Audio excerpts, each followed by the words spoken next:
Thank you all very much for coming. I'd like to introduce my friend and colleague and partner, Bill Tumas, who's one of the Associate Lab Directors from National Renewable Energy Laboratory in Colorado, USA.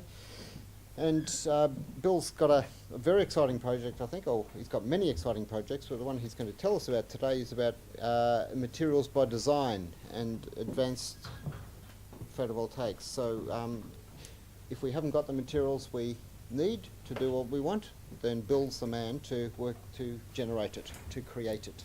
So we're looking forward to that, Bill. Thanks. Thank you very much. Thanks, Richard. Good afternoon, everybody. Thanks for coming. I thought that I would talk a bit about our Energy Frontier Research Center on Materials by Design.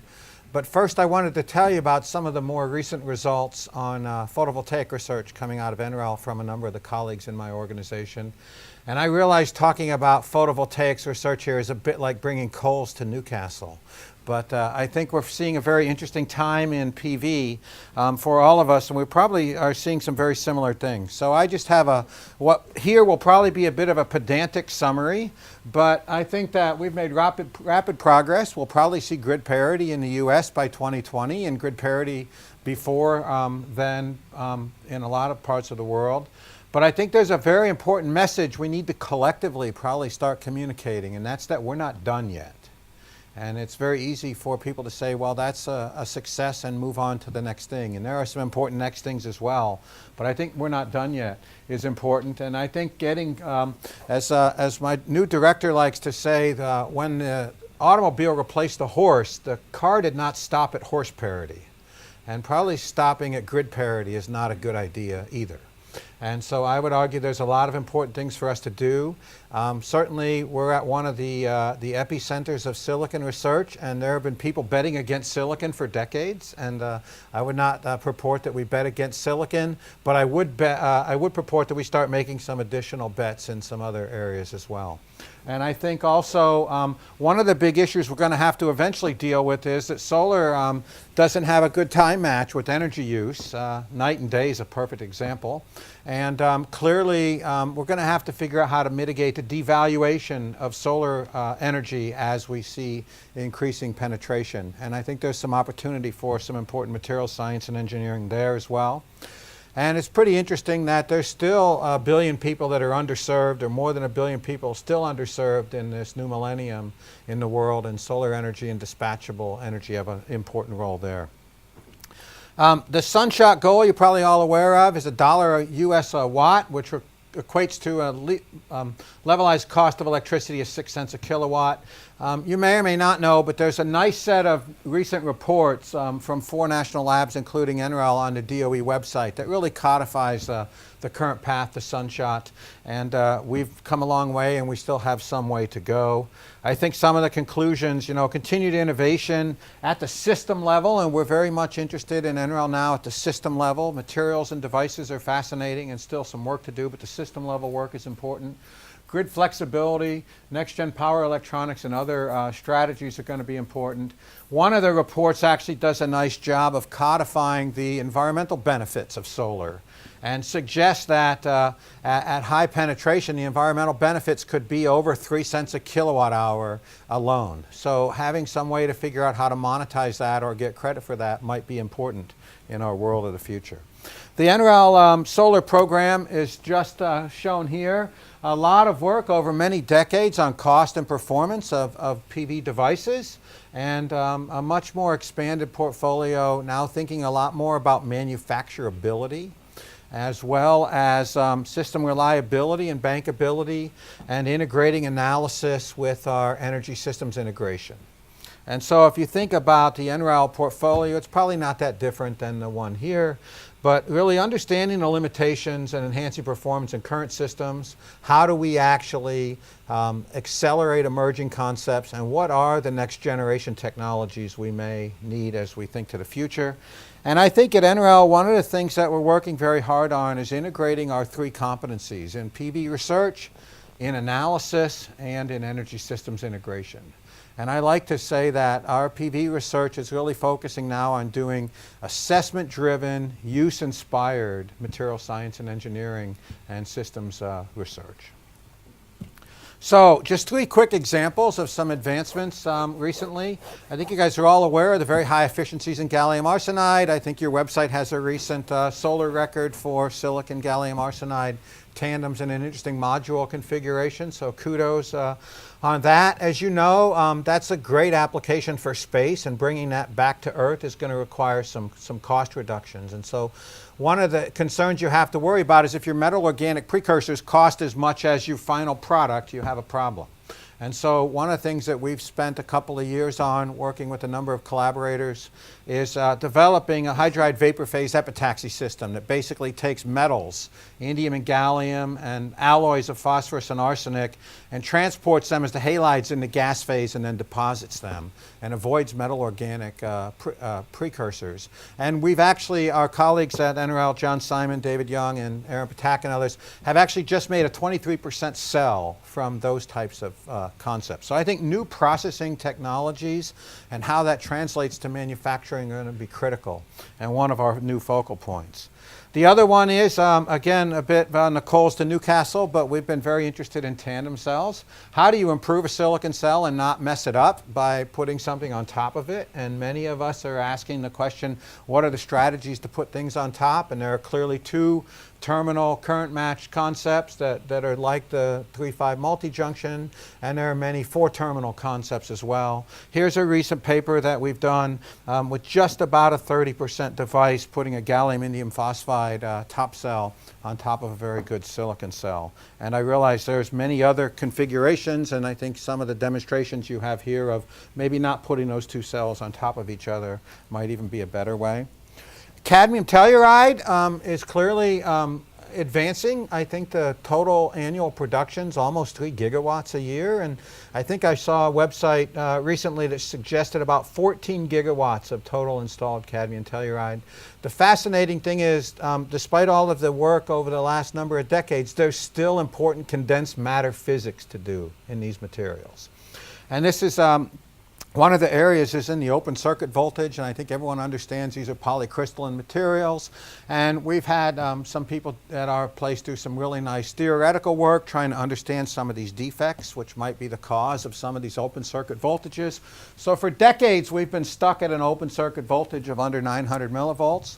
A couple of years ago, we started a program to actually look at single crystal cadmium telluride, put together a molecular beam epitaxy system, and very recently Wyatt Metzger and his colleagues have been able to look at, driven by some of the theoretical insight we had from some of our colleagues at NREL, have looked at group 5 doping and have been able to show they can get open circuit voltages above a volt, and can understand how those might be dealing with some of the tellurium-based defects. So avoiding some of the conventional pretreatment and heading to some further advancements, I think, even decades after these materials have been looked at.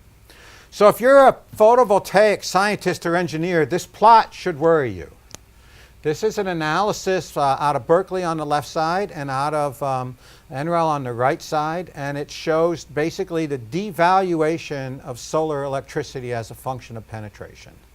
And so around some 20%, you start to have very, very significant curtailment. Now this is what the grid as today. And so there's a lot of analyses out there now, and we're doing some more of that, trying to understand how do you extend this to the right with a very flexible grid, and where does storage fit in, or where do other kinds of energy mix fit in.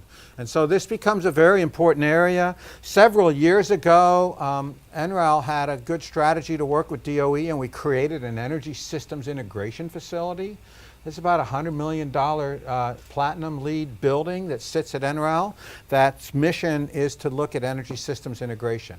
So this has a lot of experimental work here, looking at both high power capabilities, test beds that allow us to do a lot of testing of equipment, including hardware and loop, but also a lot of modeling. The high performance computer we have actually sits in this building as well. We use it a lot for the materials by design I'll talk about, but it's also used for a lot of simulation, including grid modeling. And this becomes very important. And even in the end, I would like to suggest, as we think about solar, that we think a lot about going to electricity. We have colleagues who think about going to heat and maybe some storage and then electricity. But probably really thinking about how solar gets interconverted between thermal, electrical, and fuels. And certainly interconverting chemical and electrical energy is what a fuel cell or an electrolyzer does today. And there are probably many options to think about. Clearly how our vehicles integrate with the system, whether those can be storage if they're electrical, how buildings and storage or generation in buildings make sense. I would argue that getting the architects involved in photovoltaics and having modules look very differently than they've looked for a number of decades of glass and steel frames. Lots of discussion on water purification and desalination, and if we could connect the electricity to fuels so we have a way to store energy in a very different way. One of the areas I think you guys are very familiar with, the hydrogen fuel cell car. I would argue that when that got started, that's how bad batteries were, that we were going to, instead of a battery and an electric motor, we were going to have a hydrogen storage system, renewable energy produced hydrogen, and a fuel cell in a vehicle. And those are now commercial vehicles and are starting to be sold. But I would argue thinking about hydrogen as an important energy carrier in addition to electrons, much more broadly than just transportation, but also including industrial applications and including even round-trip storage using things like fuel cells and electrolyzers could be very important. And in fact, NREL's been intimately involved in this kind of research for a long time. At our wind site, we have a 10 kilowatt electrolyzer connected with a hydrogen storage system as well as some fuel cells, and have actually looked at both wind to hydrogen and solar to hydrogen. Now there are clearly some round-trip efficiencies there whenever you have chemical bonds that you have to deal with and have intersphere electron transfer to get electrons in and out. But some of the storage densities here can be pretty high.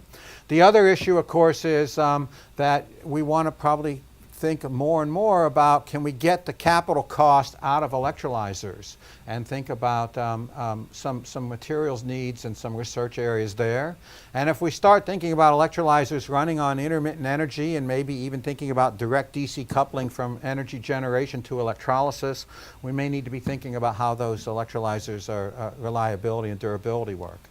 The other one that's very important as a chemist and a scientist is how do we directly photoelectrochemically split water. And this is an example from NREL in the 90s, taking a very high efficiency PV device and using it as at a semiconductor liquid junction to directly split water into hydrogen and oxygen. And I think there's a lot of important research here. You know, there's a lot of centers in the world now, including one in the US, interested in artificial photosynthesis. A lot of those are actually based on water splitting to either protons and electrons or to hydrogen and then subsequent reactions. And I'm just proud to report that just recently the folks at our lab have actually reported a world record photoelectrochemical splitter. This still has a 3.5 semiconductor in it, but we and people at JCAP and others have been looking at metal oxide coatings to actually protect these semiconductors in the semiconductor liquid junction. This has a nice coating of TiO2 and a multi-junction PV device.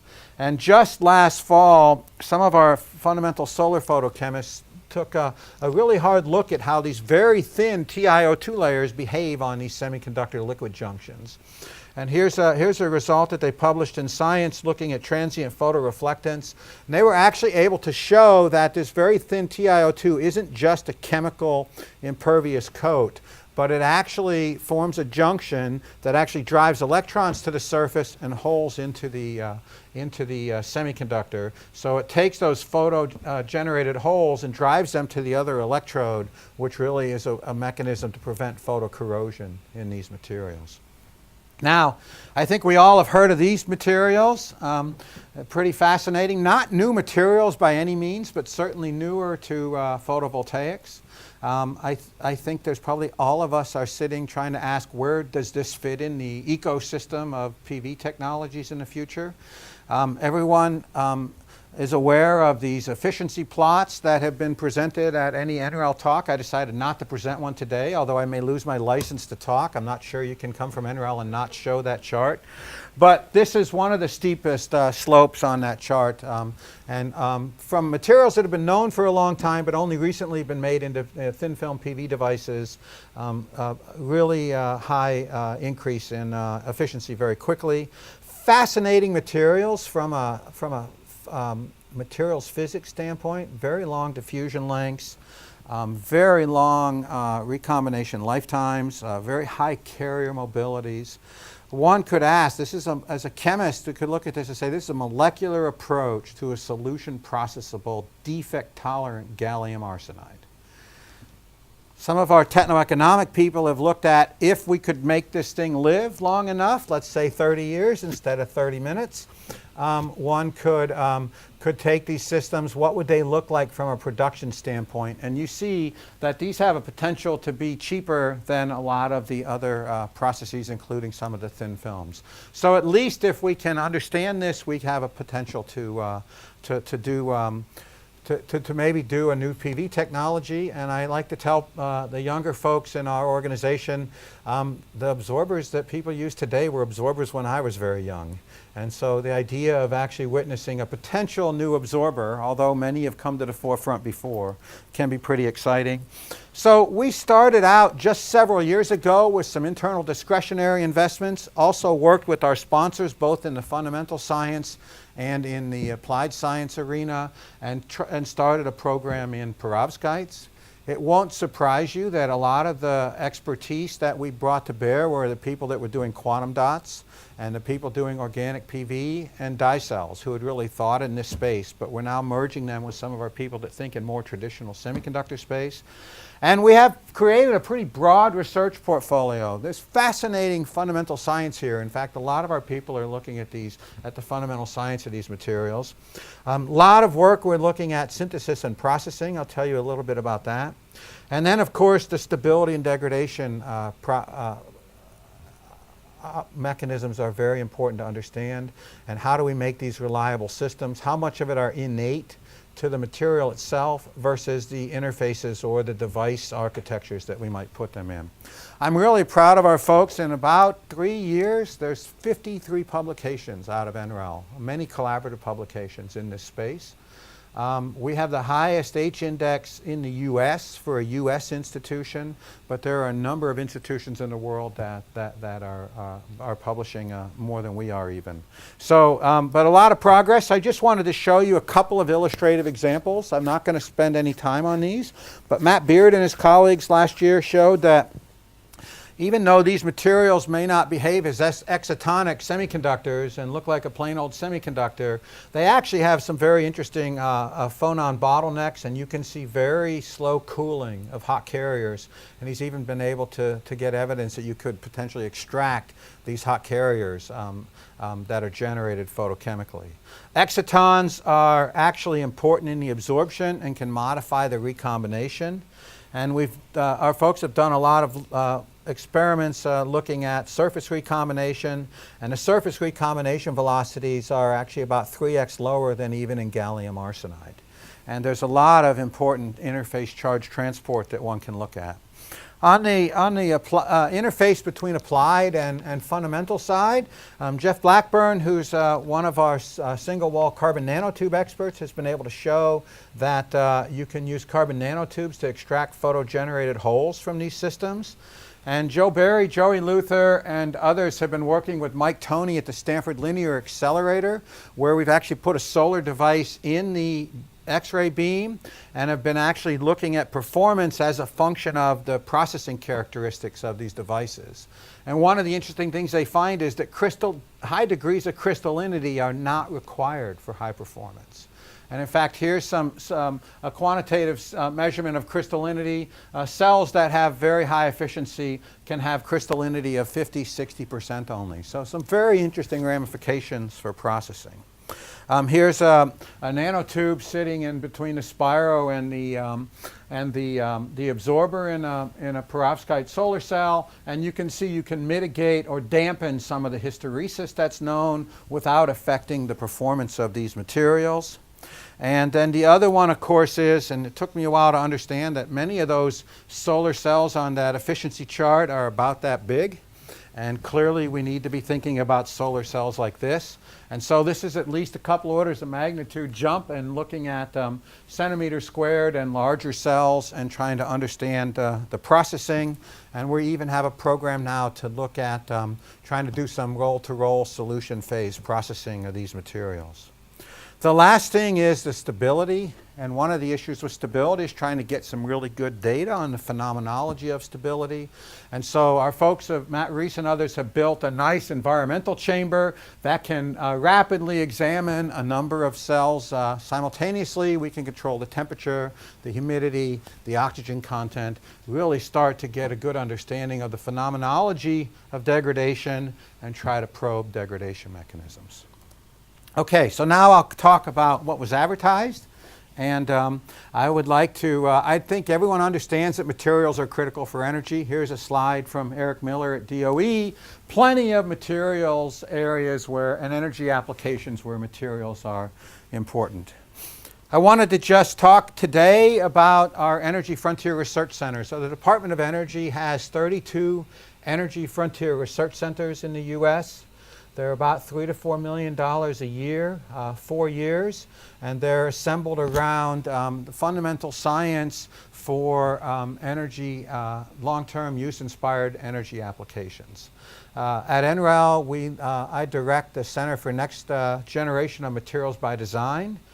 And one of the things when we put this center together, just started 2 years ago, and we had an inverse design center that was actually the predecessor to it. 2 years ago, we sat down with our team, and one of the first things we did is Googled Materials by Design Center. You cannot find an institution that doesn't have a Materials by Design Center. A few of them might be about curtains or architecture, but most of them are about materials, actually. And so we asked ourselves, what are the big science issues still in Materials by Design that we wanted to focus on? And these are the 4 science gaps that we identified. Many times people just look at structure and property, and functionality, like photovoltaic behavior, is an ensemble of properties. And so we wanted to look at how we would go after multi-property design. The other one, of course, is you have to have tools. If you have a job, you have to have the right tool for the job. And so a lot of first principles calculations, you have to worry either about the accuracy or the speed. And one of the things that we've worked at is actually balancing those two so that you can do the right number of calculations and the right degree of accuracy. I'll talk a little bit about that. The other one was that many technologically relevant materials are not in their thermodynamic ground state. And so how do we start to design for metastability, and how do we actually explore phase space to understand and predict metastability in materials? And that's been largely a part of our focus. The last one, of course, is, and this is really a grand challenge, the theorists are doing a good job of telling us what we should make. They're not helping us very much with how to make it. And so how to think about incorporating predictability of synthesizability is one of our main goals. We still have a long way to go in that one. And so I want to just talk a little bit about that. One of the nice things about these Energy Frontier Research Centers is you get to assemble a dream team. And so we actually at NREL pulled together a number of our colleagues from other institutions, Gerd Cedar and Christine Pearson, excellent theorists from Berkeley, the founders of the Materials Project. If you just go to materialsproject.org, you'll see a very useful database that covers a lot of wide materials. Other theorists from NREL, School of Mines, and MIT, and experimentalists, both people with atom probes, people that do vapor phase deposition and synthesis, people like Mike Toney at SLAC who do very detailed characterization, and people who can also do solution chemistry and material synthesis via solution. And so we pulled this team together to go after this problem. So now let's talk a little, and I'll let you guys, time has expired. I hope, do you think okay is a good thing to hit? Okay. It's not always. Perfect. I knew I was on the clock, but I didn't know that had me on the clock.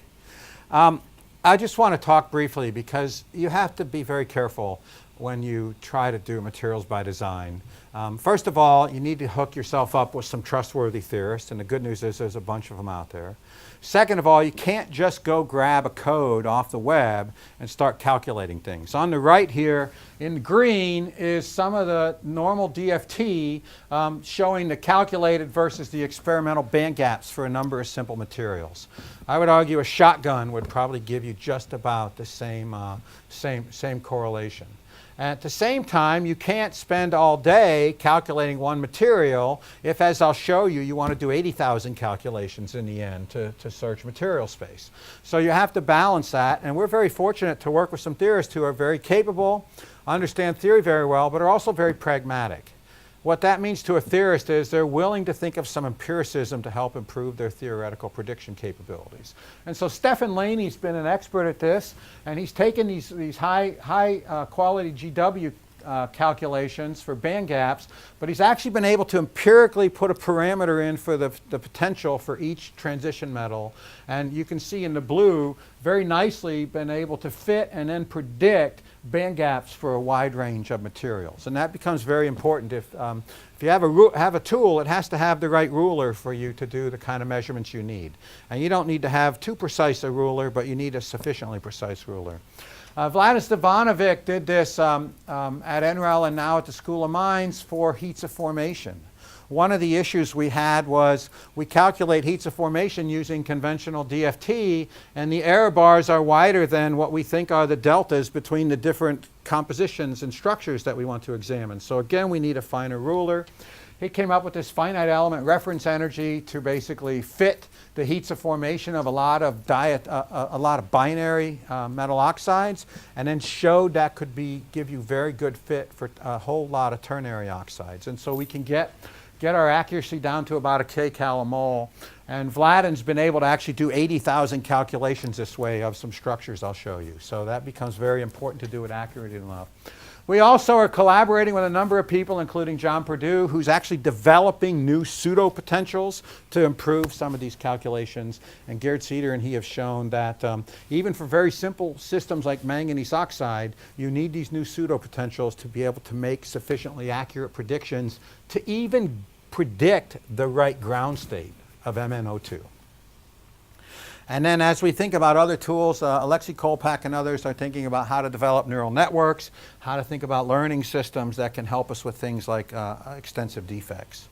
So we, like a number of others, have put together a materials database. A lot of our data from our EFRC actually is ported to the materials project at Berkeley as well. And so this is a publicly available database, DFT structure and total energy calculations for a number of new materials and existing materials. And then at a pretty good accurate level, including GW electronic structure, about 250 semiconductors, we have a wide range of electronic properties. Now, I will argue you have to be very careful when you get a database. They can help you, they can guide you, but like anything, you have to ask, what are you trying to solve? And then what is the right tool that you need? And so you need to make sure you're prudent with where you get your data. Now, one of the important things, and I think the hallmark of our Energy Frontier Research Center, has been to closely couple the experimentalist with the theorist. And if you're going to closely couple anything, you have to make sure they can pace each other well, right?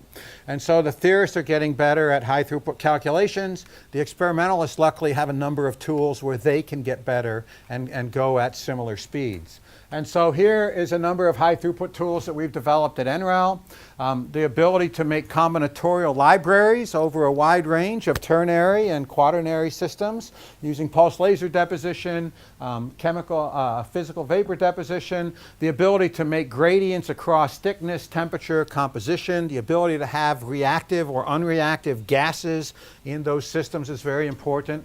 And then once you get to the synthesis, you actually have to be able to characterize on that pace as well. And so the ability to take these libraries and very quickly map them.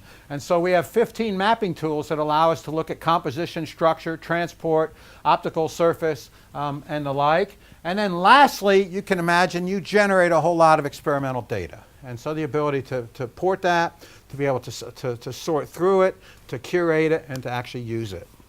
So tools are very important. The last tool that's critical, and one of the benefits we've had of working with Mike Toney and his colleagues at the Stanford Linear Accelerator, is we're actually with him building electrochemical cells. This is actually a picture of a rapid thermal processor that sits in the beam of SLAC. So you could literally do a deposition and watch the evolution of a deposited film as you heat it up, looking for transients, looking for intermediates, and looking for final products. So all that becomes important. And then the last, of course, is the best thing about these kinds of initiatives are the awesome students and postdocs that you get to work with. Here's a set of our students and postdocs, all at SLAC, holding different tools that we and others use at the Stanford Linear Accelerator to do our research. Okay, so two main approaches. One is there's about over 100,000 compounds in the inorganic crystal structure database. Structure's known, very few of the properties are known. So how do you search those crystal structures for properties and sets of properties for functionality? So think about what's the functionality you're looking for, how do you go search a set of known compounds? The other one is that maybe not all compounds that we need are made already. And so how do you go search unknown sets of compounds? And actually even the structure is not known, and you go predict the structure, calculate the energetics. So I'll show you a little bit. Some of the things that, and then this last plot is actually a plot from Gerd Cedar and Christine Pearson. Pretty interesting, the known compounds on the right here, the ones in blue are actually known to not be the ground state. And so already metastable systems are coming up all over the place. How do we start designing for them? So in general, we define our search goals and our search space, and like anything in life, the boundary conditions are very important to get started. You can't just go search everything for anything.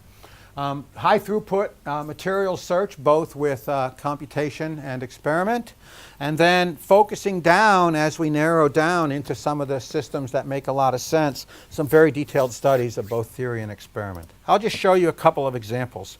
Here's that flow chart. About 5 years ago in the Center for Inverse Design, we asked ourselves, how can we make a P-type transparent conducting oxide? And so we developed a set of design principles, hole conductivity, band gaps, band edges.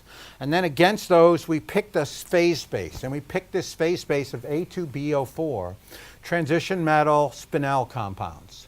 And we asked how could we, with those design principles, go search those. And then we narrowed down to a specific set of cobalt zinc oxides and these spinels, and asked how would we develop that as a material. So a lot of calculations narrowed us down to this cobalt zinc oxide system. Here is an experimental phase diagram that's been generated from our combinatorial system. And you can see an entire set of materials made in cobalt, nickel, and zinc space. And then on the left is actually the measurement of the conductivity as a function of composition. And on the right is actually a measure of the absorption spectrum. Now it turns out these things still have a fairly small band gap, but they're fairly conductive. And so we didn't quite have a transparent conducting oxide, but we had a conducting oxide. So we took the lemons and made lemonade, and we actually showed that this material was a pretty good whole transport layer for organic photovoltaics. And so it's as good as the PDOT PSS systems typically used in PV. So now let's talk about searching for missing compounds. Here's the set of spinels. A2BX4.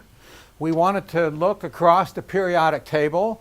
We basically took an A and B from the blue and an X from the chalcogenide side. We actually decided to be reasonable and respect transition metal oxidation states. No need to go crazy here. And we actually wanted to respect possible oxidation.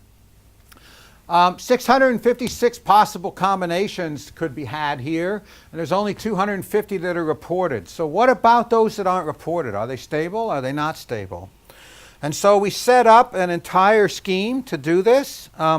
And so in the oxides, Vladis Stevanovic set up a workflow, did 80,000 calculations, including the structures and magnetics. And basically you're able to map out, here's the A elements, here's the B elements, here are the ones that are already reported, here are the ones that are not stable, and the ones with the green checks are unreported systems that we predict to be stable, including these types of compounds. We did the same for selenium and sulfur. Out of these materials, there's about 100 that we predicted to be stable that were not yet reported. And then for the ABX materials with 8 electrons instead of A2BX4, we had about 235 predictable systems. And in fact, in Nature Materials last year, some of our colleagues from our center published a paper that showed some of these predicted systems. We predicted the crystal structure, and then actually were able to make these. Here's the experimental crystal structure, and able to quickly identify some of these materials that had not yet been made before. Another example that we published in JAX a couple of years ago was this tantalum cobalt tin compound. We actually predicted it to be a semiconductor with about a 1.1 EV gap. This is a very important plot because it shows the chemical potential of the atoms and where the stability is. And so you could calculate relative to the elements that this material is stable throughout the whole chemical potential space. But you actually have to start including all of the other phases that it could decompose into. And in fact, what you find then is there's only a narrower range of chemical potential that these are stable in. We can actually then translate that into experimental space. And so here's the predicted structure of that material, the predicted and observed X-ray structure of that material, and here is a nice plot looking in tantalum, cobalt, and tin of where we can actually make that compound. Okay, let's go back to perovskites for a minute. If you want to have fun with the theorist, you can chide your theorist. These materials were known for a long time. A lot of my good theorist friends are spending a lot of time trying to understand these systems now. None of them predicted these to be good PV materials before. And so it's always fun to chide them a little bit, but it's very fair to then start working with them and ask, what has it taught us and what do we do? This is a pretty interesting thing. I talked about a lot of properties, stability, band gap, and effective whole mass, but these are thermodynamic properties that are fairly straightforward to calculate from first principles. The big issue with these systems is the transport and the defect tolerance. And the transport issue is basically mobilities, or mu, and lifetimes, or tau. And mu tau becomes very important in these systems, much harder to calculate accurately. So we asked ourselves, what are these systems trying to teach us? And Vladis Ivanovic, Antonio Buonassisi,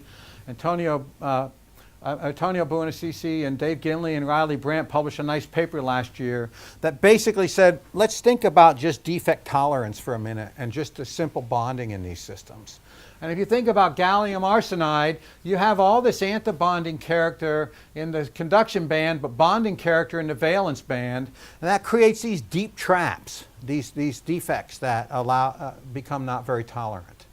And they looked at these perovskites and other systems and said, what's very interesting is you actually have a lot of antibonding character in the valence band, and I'll show the electronic structure in a moment. That creates these shallow defects. So we could actually use simple electronic structure, which we can calculate, as perhaps a guide for what might be some other defect-tolerant materials that might show these properties. And so here's the electronic structure that Vladis Ivanovic calculated, and many others have done some very nice work in this area. But basically, we come up with some simple design criteria. In addition to dielectric and effective mass, antibonding valence band character is probably really important. And so Antonio Buonassisi took the materials project, and he looked at the electronic band structure of 27,000 inorganic materials. He didn't do that by hand. And he plotted that out, and he asked, where is there enough s orbital fraction in that valence band that might be materials to go and look at? And lo and behold, they actually identified 9 classes of materials that's in that MRS communications, which include these systems. And then Tonio, being a good experimentalist, started to go through some of those systems. Here's a bismuth triiodide system, able to make this very cleanly. He actually sees that, there's the electronic structure of these systems. These exhibit room temperature photoluminescence. By no means the same lifetimes as the lead-based perovskites, but lifetimes of above a nanosecond. And so we now think this is a good design principle to actually go search very quickly for getting the lead out of these perovskite systems. Still a long way to go from there to a device, but certainly looking at that. Let's talk about metastability for a few minutes. How am I doing on time? Good, I'll just end shortly here. So basically we wanted to examine 4 kinds of metastability. This is a plot of enthalpy as a function of composition for just a simple semiconductor. The convex hull is the ground state, and we asked ourselves, how do we explore things above the ground state? So polymorphs, where we have same composition but different structure. Thermochemically metastable systems, and I'll talk about some nitrides, and semiconductor alloys. And let me just give you a flavor for how we're addressing those 3 types of systems. So if you go to the ICSD database, this happened yesterday too, it must be on some animation. If you go to the ICSD database, you'll find about 14 or 15 oxides for every nitride. So if you want to discover some new materials, you might argue that's more of the bush is in nitrides than the urban environment of oxides. And so we can start to look in nitride space. So with Gerd Cedar, he and his postdocs have been looking at this ionic substitution to basically data mine and train the database set on what are the possible structures in nitrides we could calculate. And they've actually identified 492 possible nitrides and a number of stable phases that had not been made before. The other area was that if you go back and look at this chart,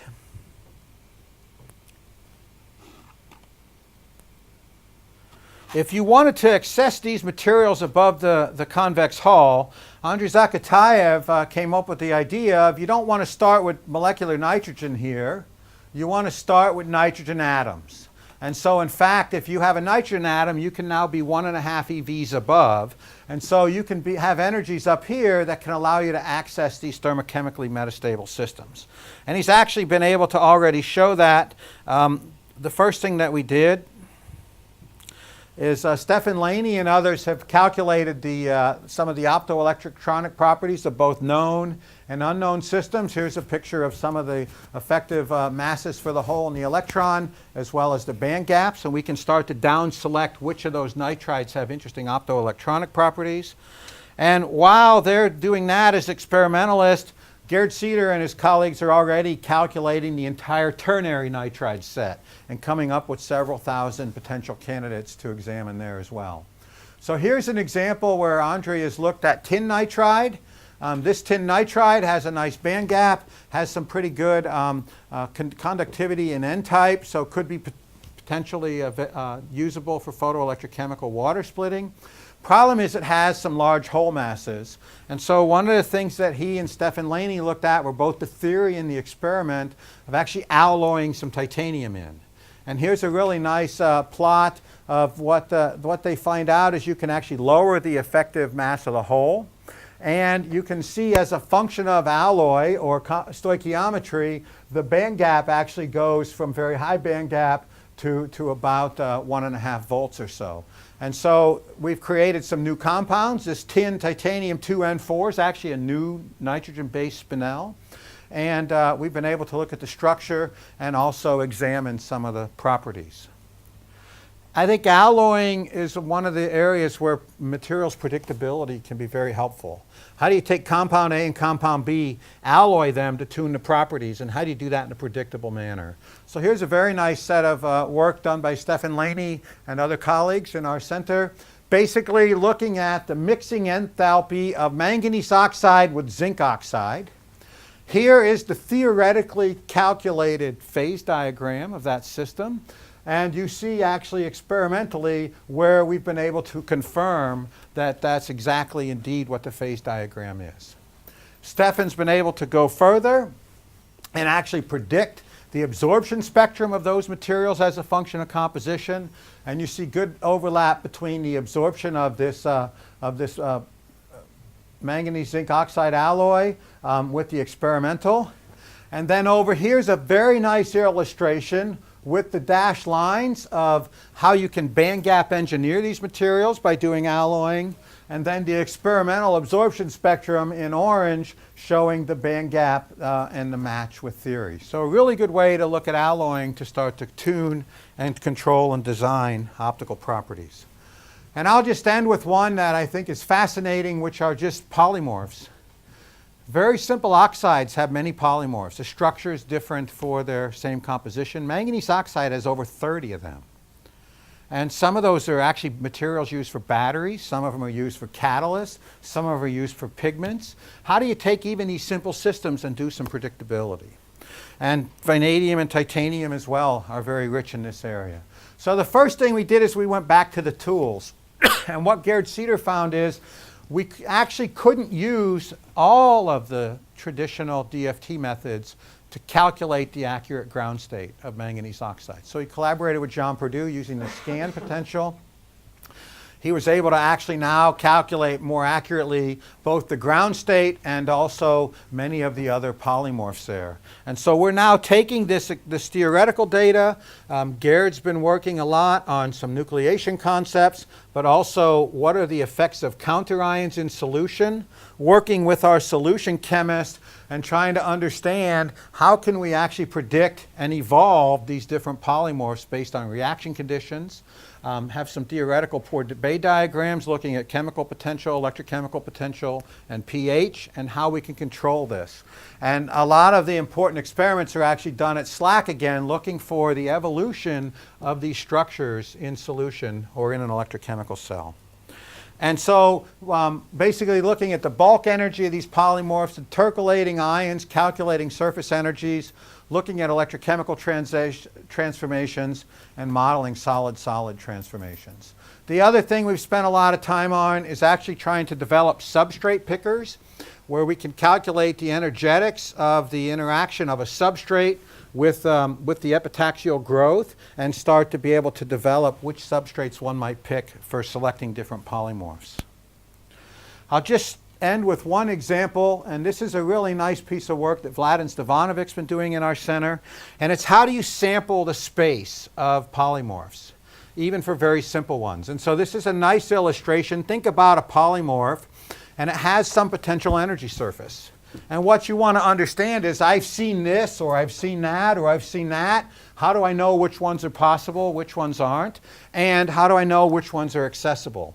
And obviously, it would be very hard to calculate that potential energy surface.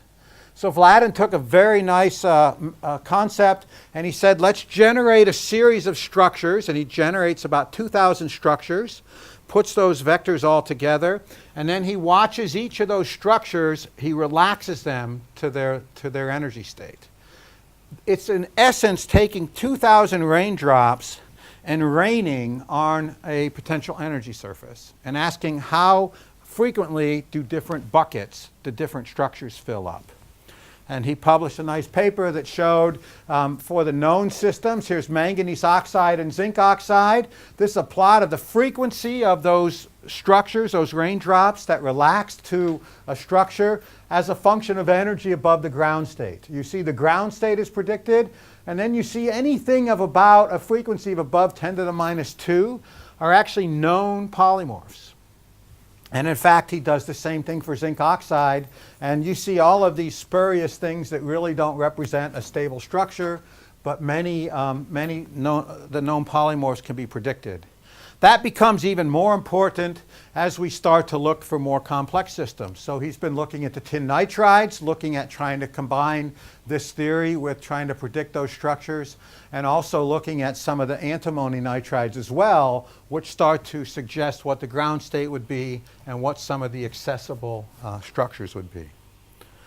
So with that, I'll just end. I think materials by design's come a long way. There's a lot of centers out there. We've talked about functional materials. That's our focus at NREL and in our EFRC. There's an entire set of structural material scientists that are doing this as well. Lots of tools, databases. I think integrating theory and experiment is critical. There's a lot of materials properties that have been predicted. We're seeing some new materials being predicted and being synthesized. Oxides, charge transport layers. I think perovskite analogs could be important. Computational databases are being readily accessible, but you have to be careful how you use those for sure. And theory and experiment, I think, have a ability to provide a lot of information on metastable systems. We've showed some examples in nitrides, alloys, and polymorphs. And I still think this grand challenge of how we can use some of this predictability to help guide our synthetic efforts of new predictive materials is critical. So I just want to thank all of my colleagues, the people that contributed to the PV research I talked about, our Center for Inverse Design, which ended in 2014, some of the early work I talked about, and then our current EFRC with all of our PIs and their very capable students and postdocs. And I want to thank you for your kind attention.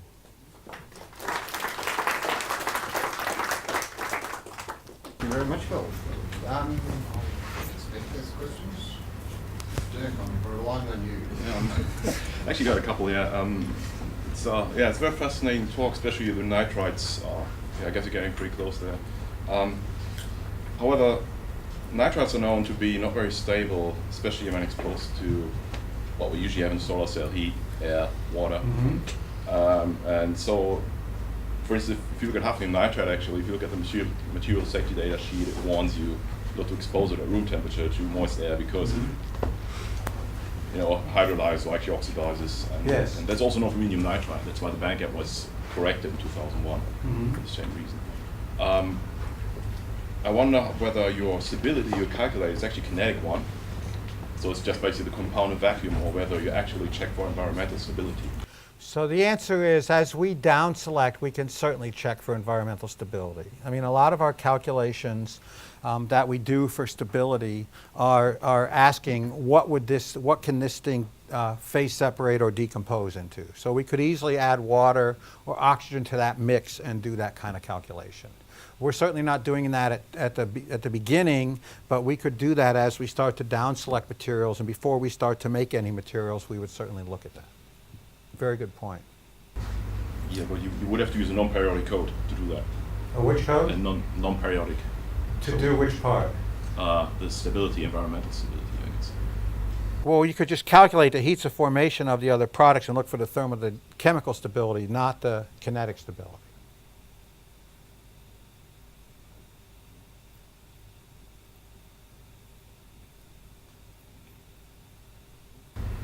I've got another question. I think this is very important work, but I think it's going to require a lot of evolution to get to be really practical. Because if you look at the semiconductors that have been used commercially, they all have this secret sort of processing step that takes them from quite ordinary materials to good ones. Yes.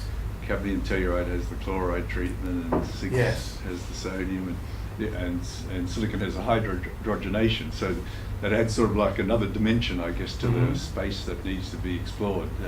So, spot on. And clearly, there's a long way to go here. I like to say, we're trying to do a good job of structure and composition and properties for the material, and looking at that thin film and in the bulk. Clearly what the processing is of that, but clearly then asking how does a material become an application or a device, and that's going to be very important. The DOE has been working with us a lot on how to take some of these concepts into that space, but it's not going to replace the other ways we do science. I look at this as a potential pillar to help us explore this. I don't think we're going to write the Hamiltonian for a PV device and be able to do that directly. So clearly, I think this can help guide us, but I don't see this as the only mechanism to. Yeah, I guess one step is looking at grain boundary properties and things like that. So are you doing any work in that area within the Senate? No, it's a good point and a good question. We're not at the moment, no. We've talked about how to look at interfaces. There's a lot of discussion on how to do some theory on these interfaces and looking at some ideal interfaces, and we're asking what is the measurable that we should be able to calculate and predict, and so there's some work on that we're looking at. So any other questions? And I think Bill's probably happy to have it not restricted to the main topic of the talk, but the other activities are happening there too. So Did you said you had a couple questions? Scott's very active. Not to put you on the spot, but glad to. No, it's fine, it's fine. It's actually good. Yeah, the other groups which are probably currently very much in vogue are perovskites, and I see ways actually, because perovskites currently are unstable regarding heat, UV light, because there's photochemical conversion obviously, and exposure to water. And while I can see how you get these compounds stable for impactful light or heat, I cannot see how you actually keep these or make these compounds stable or basically resistant against the attacks of water in its, or oxygen actually in its active form. It could be water if it dissociates. So hydronium ions or hydroxide ions, basically. So do you see any? Well, I think there are clearly encapsulation ideas, but I think those are good questions, and we'll have to figure out how to address some of those. I think. I don't have any particular wizardry on exactly what to do with the water stability of the innate material itself. There's a lot of discussion, I think, on what you might be able to do in a device to help some of that, but there might be some issues. So Bill, are you working on encapsulation materials? Because maybe in the end that's a secret. So the answer is yes, at some level. We have some collaborations with a few companies where we've had some discussions and doing some experiments. We're asking ourselves in general how we might think about looking more broadly at encapsulants, and have been discussing with DOE some initiatives in that area. We haven't had a broad encapsulant program at this time, but I think that could be an important aspect.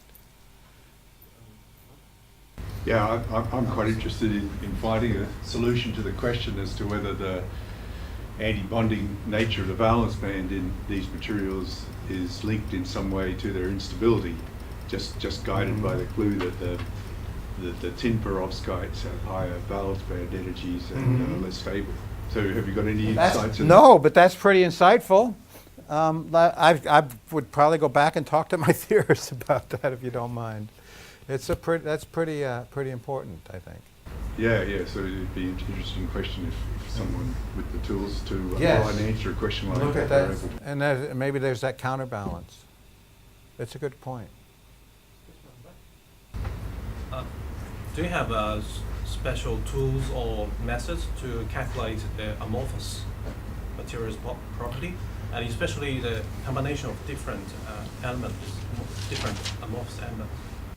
Yeah. So we've had a lot of discussions, and some of my theorists are very interested in, our theorists are very interested in how we might deal with amorphous materials. We've talked about that some. I don't think we have a good approach right now, although we have some ideas that people are trying to advance.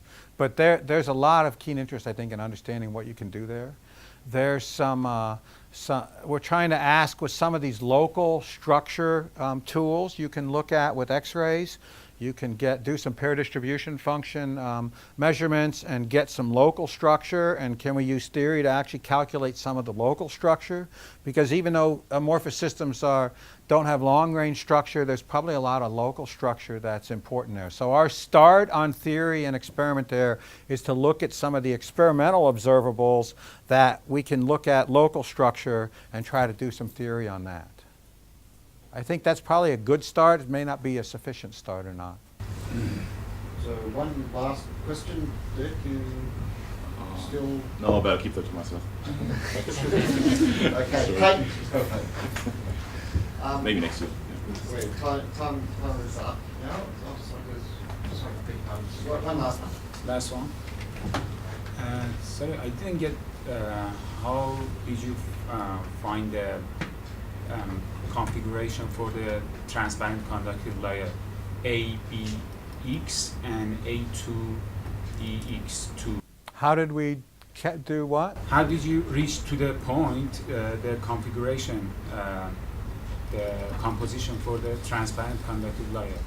Must be Why choose those families? ABX or A2BX. Why choose those families? Well, so the issue was we decided to pick some systems that had some potential. And so this goes back to how to do this material search. You don't just take the periodic table and run it through a grinder and look for everything. So we looked at some spinels. We had some ideas. The hypothesis with the spinels was, and you saw it in that system, I didn't really say it, was, but if you can do an inverse spinel where you can take a different valent atom and put it on the octahedral versus the tetrahedral site, that was one of our hypotheses of how to get some conduction. And in fact, when we looked at those phase diagrams of the cobalt zinc system, we have some really good evidence from X-ray that actually we're making an inverse spinel. And so inverse spinel actually allows you to get some hole conductivity. So we said, based on that structure, how do we now look across the spinel space, look for where that is that type of doping type where if you actually did the inversion, you would put the levels at the right place, and that's how we actually did the calculations. So did you consider the optical properties of any elements? Well, we consider so once we calculate the stability of these, we then can go and calculate the optoelectronic properties, including the band structure of the materials of interest, and so we do that. Yeah, because you told us the transparency wasn't pretty good, but the conductivity. So Right. Where we had high transparency, we had no conductivity, and we actually had to spend some time, and we have a couple papers on this where we actually had theory help us understand how do we actually dope these systems to make them more conductive. We looked at some different processing routes, we looked at some dopants and looked at the energies of lithium and magnesium and others, but it turned out this inverse spinel was probably the best way to dope this, and that's why we looked across that phase space. Okay, we are out of time now. Thanks for your interest. Thank you very much, Bill, for a really entertaining talk, very interesting and entertaining talk, and I guess I can probably volunteer that you're open to communication following up. Definitely, yeah. And engagement. Yeah, I think our institutions have interacted in the past in a number of levels, but I think we all share of what's the future of photovoltaic and related R&D, and I think this idea that we're not done yet and getting some consensus on what are some of the next big things that we have to do, I think are important. So luckily, I think some of my colleagues in our organization interact with you guys, but if you ever need some help making some connections, please let me know. So. Very much. Thank you very much.